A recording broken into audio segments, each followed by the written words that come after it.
नमस्कार दोस्तों, मैं राहुल एक बार फिर से आप सभी का हार्दिक अभिनंदन करता हूं।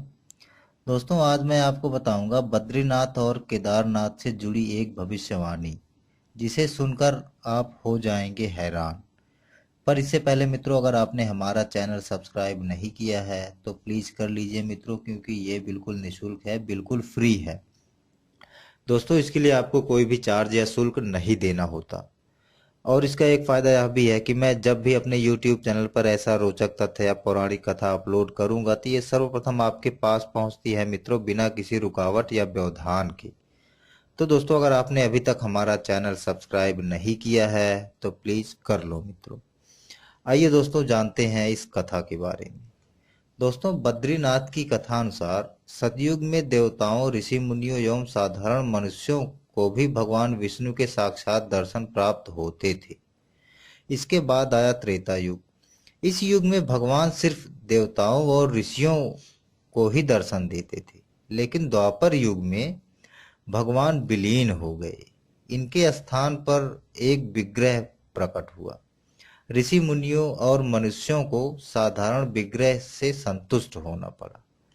दोस्तों, शास्त्रों के अनुसार सतयुग से लेकर द्वापर तक पाप का स्तर बढ़ता गया और भगवान के दर्शन दुर्लभ हो गए। द्वापर के बाद आया कलयुग, जो वर्तमान का युग है। दोस्तों, पुराणों में बद्री केदारनाथ के रूठने का जिक्र मिलता है। पुराणों के अनुसार कलयुग के 5,000 वर्ष बीत जाने के बाद पृथ्वी पर पाप का साम्राज्य होगा। कलयुग अपने चरम पर होगा। तब लोगों की आस्था लोभ, लालच और काम पर आधारित होगी। सच्चे भक्तों की कमी हो जाएगी। दोस्तों, केदार घाटी में दो पहाड़ हैं, नर और नारायण पर्वत। विष्णु के 24 अवतारों में से एक नर और नारायण ऋषि की यह तपोभूमि है।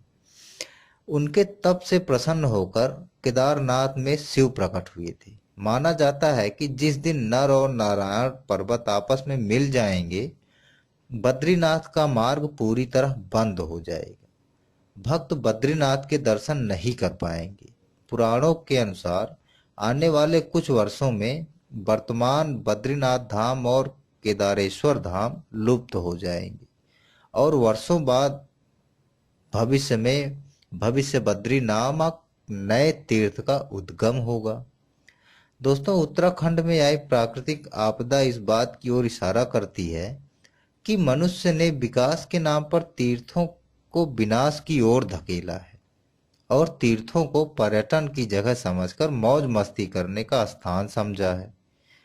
तो अब इसका भुगतान भी करना होगा। पुराणों के अनुसार गंगा स्वर्ग की नदी है और इस नदी को किसी भी प्रकार से प्रदूषित करने और इसके स्वाभाविक रूप से छेड़खानी करने का परिणाम संपूर्ण जम्बूखंड का विनाश और गंगा का पुनः स्वर्ग में चले जाना होगा। दोस्तों, अगर आपको ये रोचक तथ्य अच्छा लगा है तो इसे लाइक करें, शेयर करें।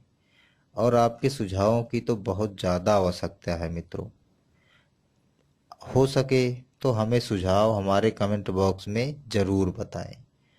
अगर आपको ये कथा अच्छी लगी है, ये रोचक तथ्य अच्छा लगा है, तो हमारा चैनल सब्सक्राइब करना ना भूलें। इसी के साथ मैं राहुल आपसे विदा लेता हूँ। नमस्कार।